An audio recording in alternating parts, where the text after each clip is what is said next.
Dear student, we will start the 5th chapter from the English. The title of the chapter is The Hungry Emperor. Okay. So in your textbook, take out the page number 22. The name of the lesson is The Hungry Emperor. So the meaning of hungry, hungry andre ಹಸಿವಾಗೋದು. Emperor, the person who rules his kingdom ಅಥವಾ king ಅಂತ ಹೇಳ್ಬೋದು. In simple we can say him as a king. So ಆಳುವವನು, he is called as a emperor. So the story is about the emperor who was always hungry. Okay. So we will move to the lesson. A long time ago, there was an emperor in China who was very fond of eating new and different kinds of food. So, a long time ago, in earlier days, there was an emperor in China. So, China country ಅಲ್ಲಿ ಒಬ್ಬ ರಾಜ ಇದ್ದ. He was very fond of. The meaning fond of, the word we have to use it together. Fond of ಅಂತ ಹೇಳಿದ್ರೆ he was interested. He was liking. He was very fond of eating different kinds of food. He always likes to eat different kind of food. So who likes to eat different kinds of food? The emperor of China always likes to eat different kinds of food. He always demanded new and tasty food. Sometimes he behaved like a child and demanded new variety of food. His courtiers were much worried of his nature, especially the cook. So, day by day, he always keeps to demand new variety of new tasty food. So, daily ಅವನು ಏನು demand ಮಾಡೋದು ಬೇರೆ ಬೇರೆ ಟೇಸ್ಟಿನ food and he was even ready to behave like a child for his demanding. So, ಅವನಿಗೆ ಬೇರೆ ಬೇರೆ ತಿಂಡಿ ಬೇಕಂತ ಎಷ್ಟು ಹಠ ಮಾಡ್ತಾ ಇದ್ದ ಅಂದ್ರೆ even though he was king, he was behaving like a child. ಮಗು ತರ ಹಠ ಮಾಡ್ತಿದ್ದ for what? To get a tasty food. So tasty food ಗೋಸ್ಕರ ಮಗು ಅಷ್ಟು ಹಠ ಮಾಡ್ತಾ ಇದ್ದ. His courtiers, the meaning courtiers they have given, one who worked for a king or queen. One who worked for a king or queen. Those people are called as a courtiers. So ಕನ್ನಡದಲ್ಲಿ ಹೇಳುವುದಾದ್ರೆ ಅವನ ಆಸ್ಥಾನದಲ್ಲಿರುವ ಪೀಪಲ್ಗಳು. So ಅವರ ಸೇವಕರೇನಿರ್ಬೋದು, ಅವರ ದರ್ಬಾರ್ನಲ್ಲಿರುವ ಪೀಪಲ್ಗಳೆಲ್ಲ ಈ ಮ್ಯಾಟ್ರಿಗೆ they are very worried about him because he was a king.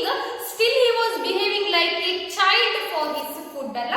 They were very worried, especially the cook. Cook ಅಂದ್ರೆ ಯಾರು? ಅಡುಗೆಯವನು. So ಎಲ್ಲರಿಗಿಂತ ಜಾಸ್ತಿ ಟೆನ್ಷನ್ ಯಾರಿಗೆ? ಅಡುಗೆಯವನಿಗೆ. So that he has to satisfy his king. So ಯಾವ food ಮಾಡಿದ್ರು satisfaction ಇರಲಿಲ್ಲ. So the courtiers and his cook were very worried. He tried hard to please the emperor by serving different kinds of dishes, but the emperor was never satisfied and sent the cook away. Many cooks came to please the emperor by their food, but all were sent away sooner and later. So he tried hard to please the emperor. He in the sense cook tried hard to please ಅಂದ್ರೆ ಅವನಿಗೆ ಮೆಚ್ಚಿಸ್ಲಿಕ್ಕೆ, ಅವನಿಗೆ ಇಷ್ಟಪಡಿಸ್ಲಿಕ್ಕೆ food ಅನ್ನ ಏನು cook tried very hard, but even though he was failed to satisfy the emperor. Many cooks came and went away. So ಆ ಕಿಂಗಿಗೆ satisfy ಮಾಡ್ಲಿಕ್ಕೆ ತುಂಬಾ ಅಡುಗೆಯವರು ಬಂದ್ರು. They also tried to please the emperor. Why they tried to please the emperor? If their please was succeeded. So ಅವರು ಅವರನ್ನ Impress ಮಾಡ್ಲಿಕ್ಕೆ ಮಾಡಿದ್ದು ಇಷ್ಟ ಆದ್ರೆ, ಅವರಿಗೆ ಸಕ್ಸಸ್ ಆದ್ರೆ, he will get a lot of money ಅಲ್ಲ. ಕಿಂಗ್ ಅವರಿಗೆ ತುಂಬಾ ಮನಿ ಕೊಡ್ತಿದ್ದ. So many cook came, tried to please or impress the emperor, but all of them went sooner or later. Opposite words sooner or later. So ಎಲ್ಲರೂ ಬಂದು ಸ್ವಲ್ಪ time ಇದ್ದು ಬೇಗ ವಾಪಸ್ ಹೋಗ್ತಿದ್ರು ಫುಡ್ ಇಷ್ಟ ಆಗದೆ. ಕೆಲವರು ಬಂದು ಇನ್ ಸ್ವಲ್ಪ ಟೈಮ್ ಅಂದ್ರೆ ಸ್ವಲ್ಪ ಲೇಟ್ ಆಗಿ ಹೋಗ್ತಾ ಇದ್ರು, ಬಟ್ ಯಾರು ಪರ್ಮನೆಂಟ್ ಆಗಿ ಇರ್ತಾ ಇರಲಿಲ್ಲ. So no one was able to please the emperor. ಯಾರಿಗೂ ಎಂಪರರ್ಗೆ ಇಂಪ್ರೆಸ್ ಮಾಡಲಿಕ್ಕೆ ಆಗಿಲ್ಲ. The emperor was very sad. One day when he was walking in his garden, a man came up to him and said, "Your Majesty, I have come to offer my service as a cook." The emperor was very happy. He asked the stranger, "Do you know what is the best and tastiest food in the world?" So the emperor was very sad about this incident. Which incident? He was not able to find any best cook. So ಅವನು ರಾಜ ಆಗಿದ್ರು, ಯಾವುದೇ best cook ಅವನಿಗೆ ಹುಡುಕೊಳ್ಳಿಕ್ಕೆ ಆಗ್ಲಿಲ್ಲ ಅಡುಗೆಯವನನ್ನ. was very sad about that. When he was walking in the garden, so ಒಂದ್ಸಲ garden ಅಲ್ಲಿ ನಡ್ಕೊಂಡು ಹೋಗ್ತಾ ಇರ್ಬೇಕಾದ್ರೆ ನಡ್ಕೊಂಡು ಹೋಗ್ತಾ ಇರ್ಬೇಕಾದ್ರೆ he met one man. So a man comes to his and says, your majesty, I am here to serve, I am due to service as a cook. Your majesty refers to the king. Your majesty is a word which is used as the address of manner. So king ಗೆ respectable ಚೈನಾದಲ್ಲಿ ಆ ತರ word use ಮಾಡಿದಾನೆ your majesty. So your majesty ಅಂದ್ರೆ king ಅಂತ ನೆನಪಿಟ್ಕೊಳ್ಳಿ. he says, I am a cook came here to give service to you. So ನಾನು ನಿಮಗೆ cook ಆಗಿ service ಕೊಡ್ಲಿಕ್ಕೆ ಬಂದಿದ್ದೇನೆ ಹೇಳ್ತಾರೆ. By listening this emperor was very happy. So ಎಷ್ಟು ಖುಷಿ ಆಗ್ತದೆ. The first question from the king to the cook was, so king ಕೇಳುವ ಫಸ್ಟ್ ಕ್ವಶನ್ ಏನು, which was the tastiest food in the world. ಈ ಇಡೀ ವರ್ಲ್ಡ್ ಅಲ್ಲಿ ತುಂಬಾ tastiest, the comparative ನ ಥರ್ಡ್ ಫಾರ್ಮ್ ಅಲ್ಲ, ಟೇಸ್ಟ್, ಟೇಸ್ಟಿಯರ್, ಟೇಸ್ಟಿಯೆಸ್ಟ್. ಸೊ ಎಲ್ಲಕ್ಕಿಂತ ಇಡೀ ವರ್ಲ್ಡ್ ಅಲ್ಲಿ ಟೇಸ್ಟಿಯೆಸ್ಟ್ ಫುಡ್ ಯಾವುದು, ಡೂ ಯು ನೋ ಅಂತ ಕಿಂಗ್ ಕೇಳ್ತಾನೆ. The new cook said, your majesty, it is the onion biscuit noodle soup. Underline onion biscuit noodle soup. So what was the tastiest food in the world according to the cook?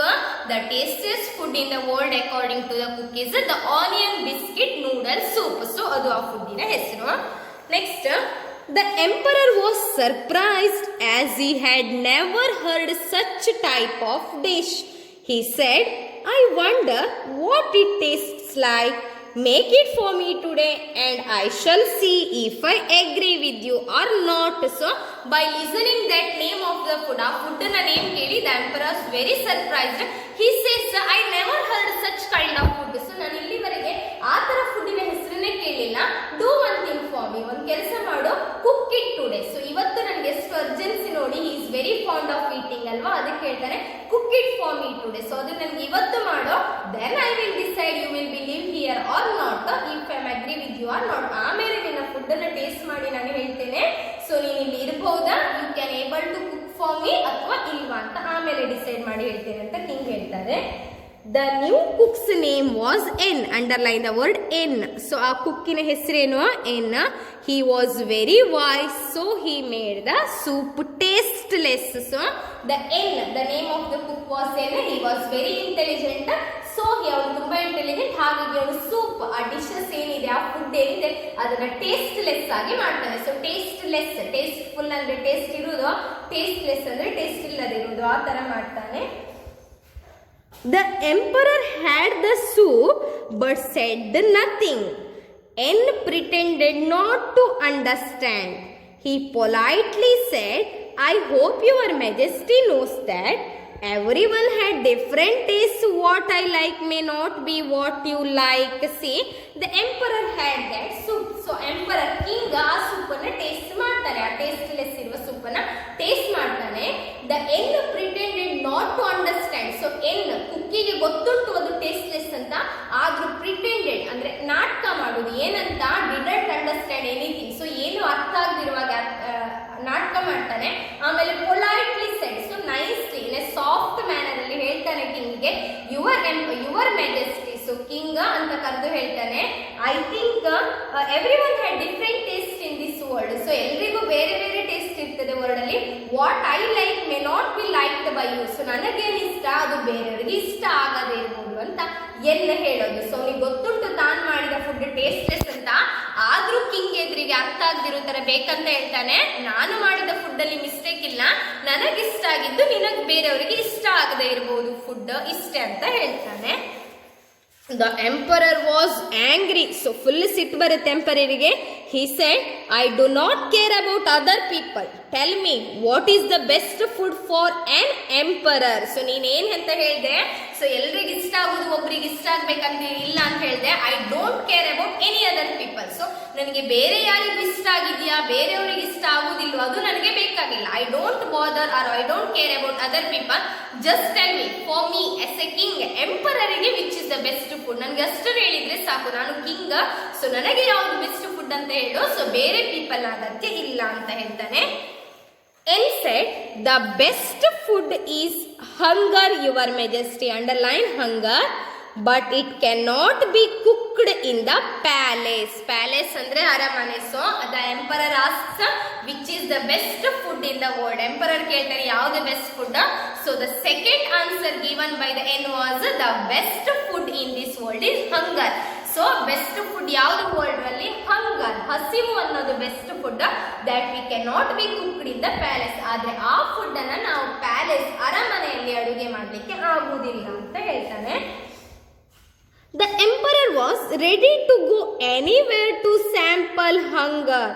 Soon the two of them set out. So the emperor was ready to. So ಏನು ಹೇಳ್ದ? Best food ಯಾವುದು? ಹಂಗರ್ ಅಂತ ಹೇಳ್ದ. ಹಂಗರ್ ಅಂತ ಹೇಳಿದ್ರೇನೋ ಹಸಿವು. But this king do not know the meaning of that hunger. Hunger ಅಂದ್ರೆ ಇವನಿಗೆ ಗೊತ್ತಿರಲಿಲ್ಲ ಎಂಪರರ್ಗೆ. ಯಾಕೆ? He was a king. ಅವನಿಗೆ ಯಾವತ್ತೂ ಆ ಹಂಗರ್ ಫೀಲ್ ಆಗಿಲ್ಲ ಅಲ್ವಾ? ಯಾವತ್ತೂ ಅವನಿಗೆ ಹಂಗರ್ ಫೀಲ್ ಆಗಲಿಲ್ಲ. ಸೊ ಅವನಿಗೆ ಹಂಗರ್ ಅಂದ್ರೆ ಹಸಿವು ಅಂತ ಗೊತ್ತಿಲ್ಲ. So emperor thinks hunger is A new kind of food. Emperor ಏನ್ ತಿಳ್ಕೊಳ್ತಾನೆ? ಹಂಗರ್ ಅಂದ್ರೆ ಹಸಿವು ಅಂದ್ರೆ ಯಾವುದೋ ಹೊಸ ಫುಡ್ ಇರಬೇಕು, ಅದನ್ನ ಪ್ಯಾಲೇಸ್ ಅಲ್ಲಿ ಕುಕ್ ಮಾಡ್ಲಿಕ್ಕೆ ಆಗೋದಿಲ್ಲ ಇರಬೇಕು. So he is ready to go out anywhere. So ಯಾವ ಪ್ಲೇಸ್ ಅಲ್ಲಿ ಆ ಹಂಗರ್ ಎನ್ನುವ ಫುಡ್ ಕುಕ್ ಮಾಡ್ಲಿಕ್ಕೆ ಆಗ್ತದೆ, ನಾನು ಆ ಪ್ಲೇಸಿಗೆ ನಿನ್ ಜೊತೆ ಬರ್ತೇನೆ ಅಂತ ಇಬ್ರು ಡಿಸೈಡ್ ಮಾಡ್ತಾರೆ. Soon they were set out. Soon ಅಲ್ಲಿಂದ ಹೊರಡ್ತಾರೆ. ಎಲ್ಲಿಗೆ ಹೋಗ್ತಾರೆ ನೋಡುವ. N new that. ನ್ಯೂ ಅಂದ್ರೆ ನೋನ ಪಾಸ್ಟ್ ಟೆನ್ಸ್. ಎನ್ನಿಗೆ ಗೊತ್ತಿತ್ತು. The emperor was hungry, so he took him away where food was being sold. He kept the emperor walking till they reached a deserted place. N knew that. ಎನ್ನಿಗೆ ಗೊತ್ತಿತ್ತು ಏನು? The emperor was ಹಂಗ್ರಿ. ಇವಾಗ ಎಂಪರರ್ಗೆ ತುಂಬಾ ಹಸಿವಾಗಿದೆ. Because ಅವನು before ತಿಂದಿದ್ದೇನು? ಆ tasteless soup, ಅದು ಇಷ್ಟ ಆಗಿರಲಿಲ್ಲ. ಅದ್ರ ನಂತರ ಏನು ಫುಡ್ ತಿಂದಿರಲಿಲ್ಲ. ಸೊ ಈಗ ಎನ್ನಿಗೆ ಗೊತ್ತಿತ್ತು ಎಂಪರರ್ ತುಂಬಾ ಹಂಗ್ರಿ ಆಗಿದ್ದಾನೆ. So he take him away far away from the place wear the things are being sold. So ಅಲ್ಲಿಂದ ಅವ್ನು ದೂರ ಕರ್ಕೊಂಡು ಹೋಗ್ತಾನೆ ಪ್ಯಾಲೇಸ್ ಇಂದ. ಯಾವ ಪ್ಲೇಸಿಗೆ? ಎಲ್ಲಿ ಎಲ್ಲ ಥಿಂಗ್ಸ್ ಎಲ್ಲ ಇನ್ನೂ ಐಟಮ್ಸ್ ಎಲ್ಲಿ ಸೋಲ್ಡ್ ಮಾರ್ತಾರೆ ಆ ಪ್ಲೇಸ್ ಇಂದ ದೂರ ಎಂಪರರ್ಗೆ ಕರ್ಕೊಂಡು ಹೋಗ್ತಾರೆ. They walk till they reach A deserted place. ನಡ್ಕೊಂಡು ಎಲ್ಲಿವರೆಗೆ ಬರ್ತಾರೆ? ಡೆಸರ್ಟೆಡ್ ಪ್ಲೇಸ್ ಅಂದ್ರೆ ಮರುಭೂಮಿಗೆ ರೀಚ್ ಆಗ್ತಾರೆ. ಅಂದ್ರೆ ಇನ್ನೊಂದು ಮೀನಿಂಗ್ ಡೆಸರ್ಟೆಡ್ ಅಂದ್ರೆ place, the place where we can not find any kind of food or the people who can sold the food. Desert ಅಂದ್ರೆ ಏನು? ಯಾವ ಕಡೆ ಫುಡ್ ಎಲ್ಲ ಸೇಲ್ ಮಾಡೋದಿಲ್ಲಲ್ಲ ಅಂತ ಪ್ಲೇಸಿಗೆ ಅವರು ರೀಚ್ ಆಗ್ತಾರೆ. Here they have shown C deserted place. Only the cactus plantain, inn and king was there. The emperor sat down gasping for breath. I need food, he said. See, gasping meaning they have given cut off breath. So by walking the emperor was very tired. ನಡೆದು ಎಂಪರರ್ಗೆ full ಸುಸ್ತಾಗಿ he sat down on the desert for gasping for breath. gasping ಅಂತ ಹೇಳಿದ್ರೆ full ಉಸಿರು ಬಿಡ್ತಾ ಸಾಕಾಗಿ dessert ಮೇಲೆ ಕೂತ್ಕೊಂಡು ಒಂದೇ ಮಾತು ಹೇಳ್ತಾರೆ, I need food. See here observe, he is not asking for any tastiest food. So ಈಗ ಅವನು ಯಾವುದೇ ಟೇಸ್ಟಿಯಸ್ ಫುಡ್ ಕೇಳ್ತಾ ಇಲ್ಲ, just he says I need food. Next, N had some dry biscuits in his bag and he gave them to the emperor. The emperor was so much hungry that he kept on eating the dry biscuits. I have never had such tasty biscuits before. You must tell me where you got them, the emperor said. So when king says I am hungry, the N, so N ಸ್ವಲ್ಪ biscuit ತಗೊಂಡು ಬಂದಿದ್ದ ಅವನ bag ಅಲ್ಲಿ. he take out these biscuits and gave to the emperor. ಎಂಪರಿಗೆ ಕೊಡ್ತಾನೆ. the emperor had that biscuit. so emperor ಆ dry biscuit ತಿಂದು ಹೇಳ್ತಾನೆ, I never had such a tasty biscuit. so ಇಷ್ಟು ಟೇಸ್ಟಿ ಬಿಸ್ಕಟ್ ಅನ್ನ ನಾನು ಯಾವಾಗಲೂ ತಿಂದಿಲ್ಲ. tell me where you got them. so ಇದು ಎಲ್ಲಿಂದ ಸಿಕ್ತು ಈ ಬಿಸ್ಕಟ್ ನಿಮಗೆ ಅಂತ ಎಂಪರರ್ ಎನ್ನಿಗೆ ಕೇಳ್ತಾನೆ. N said, Your Majesty, these are the same biscuits that I used in the onion biscuit noodle soup this morning. What do you know why they taste so good now, Your Majesty? So ಇಲ್ಲಿ ಹೇಳ್ತಾನೆ ಎಲ್ಲಿ ಸಿಕ್ತು biscuit ಅಂತ ಕೇಳಿದಕ್ಕೆ N replies, these are the same biscuit that I had used in the soup. ಇದೇ biscuit ಅನ್ನ ನಾನು ಬೆಳಿಗ್ಗೆ soup ಅಲ್ಲಿ ಯೂಸ್ ಮಾಡಿದ್ದು. ಆದ್ರೆ ನಿಮಗೆ ಗೊತ್ತಾ ಇವಾಗ ಯಾಕೆ ಅದು ಟೇಸ್ಟಿ ಆಗಿದೆ? So next page. The emperor realized that the food tastes best when one is hungry. Underline the whole sentence. The food tastes best when one is hungry. So the moral is also in this line only. So moral ಏನು? So ಇದರ ಅರ್ಥ ಏನು? Emperor understood. Emperor realized ಅಂದ್ರೆ ಎಂಪರರ್ಗೆ ಅರ್ಥ ಆಗ್ತದೆ ಏನು, the food taste best when one is hungry. So ಒಂದು food best taste ಅಂತ ಗೊತ್ತಾಗೋದು ಯಾವಾಗ, ಅದು ಒಳ್ಳೆ ಮಾಡಿ ಕುಕ್ ಮಾಡಿದಾಗ ಅಥವಾ ಅದಕ್ಕೆ ಒಳ್ಳೆ ಐಟಮ್ಸ್ ಯೂಸ್ ಮಾಡಿದಾಗ ಅಲ್ಲ. ವೆನ್ ಒನ್ ಈಸ್ ಹಂಗ್ರಿ, ಯಾವಾಗ ಒಂದು ಪರ್ಸನ್ ಹಂಗ್ರಿ ಆಗ್ತಾನೆ, ಯಾವಾಗ ಒಂದು ಪರ್ಸನಿಗೆ ಹಸಿವು ಅನ್ನೋದು ಫೀಲ್ ಆಗ್ತದೆ, at that time any food in the world can able to solve his hungerness. So ಯಾವುದೇ ಫುಡ್ ಅನ್ನೋದು ವರ್ಲ್ಡ್ ಅಲ್ಲಿ ಆಗ ಅವನಿಗೆ ಬೆಸ್ಟ್ ಆಗ್ತದೆ when one person is hungry. Now the king had to know that hunger is the best sauce. So sauce ಅಂದ್ರೆ ಏನು, the able to ಈಟೇಬಲ್ items ಅಲ್ಲ. So ಎಲ್ಲ ವರ್ಲ್ಡ್ ಅಲ್ಲಿ ಯಾವುದು ಬೆಸ್ಟ್ ಸಾಸ್ ಯಾವುದು, ಹಂಗರ್, ಹಸಿವು ಅನ್ನೋದು ಜಗತ್ತಲ್ಲಿ ಅತ್ಯಂತ ದೊಡ್ಡ food. He promised that he would be a better ruler. So from that day, the ruler promised the king that he was be able to rule, better ruler. ಇವತ್ತಿಂದ ನಾನು ಒಳ್ಳೆ ರೂಲರ್ ಆಗ್ತೇನೆ. ಸೊ ಯಾವ ಪೀಪಲ್ಗೂ ಟ್ರಬಲ್ ಮಾಡೋದಿಲ್ಲ, ನನಗೆ ಟೇಸ್ಟಿಯಸ್ food ಬೇಕು ಅಂತ. Instead of that I understood that hunger is the best food in the world. So ಎಲ್ಲ ಫುಡ್ಗಿಂತ best ಹಂಗರ್. ಹಾಗಾಗಿ ಇವತ್ತಿಂದ ನಾನು ಒಳ್ಳೆ ruler ಆಗ್ತೇನೆ. The emperor appointed him as a governor of a province in China. Emperor ಕುಕ್ಕನ್ ಇದ್ದಾನಲ್ಲ ಅವನನ್ನ governor of province a area, region. So ಚೈನಾದ ಒಂದು ಏರಿಯಾಗೆ, ಒಂದು ರೀಜನ್ಗೆ ಗವರ್ನರ್ ಆಗಿ ನೇಮಿಸ್ತಾನೆ. Because he was intelligent. So ಅವನಿಂದ ಈ ಎಂಪರರ್ಗೆ ಅರ್ಥ ಆಗಿದ್ದಲ್ವಾ ಹಂಗರ್ ಅನ್ನೋದು ಬೆಸ್ಟ್ ಫುಡ್ ಅಂತ. ಸೊ ಅವನು ನೇಮಿಸ್ತಾನೆ. After that the emperor become good ruler. So ಅವತ್ತಿಂದ ಗುಡ್ ರೂಲರ್ ಆಗ್ತಾನೆ. So this story is taken by the Champa Tikku ಇಂದ ಈ ಸ್ಟೋರಿಯನ್ನು ಅಡಾಪ್ಟ್ ಮಾಡಿದ್ದಾರೆ. So this is the lesson about the hungry emperor. So the moral of the lesson is we should not always sad for our food. So ಎಷ್ಟು ಜನರಿಗೆ ಒಂದು ಟೈಮಿನ food ಕೂಡ ಇರಲ್ಲ. So we have to understand that in the world hunger is the best food. So ಹಸಿವು ಅನ್ನೋದು best food ಅನ್ನೋದು moral.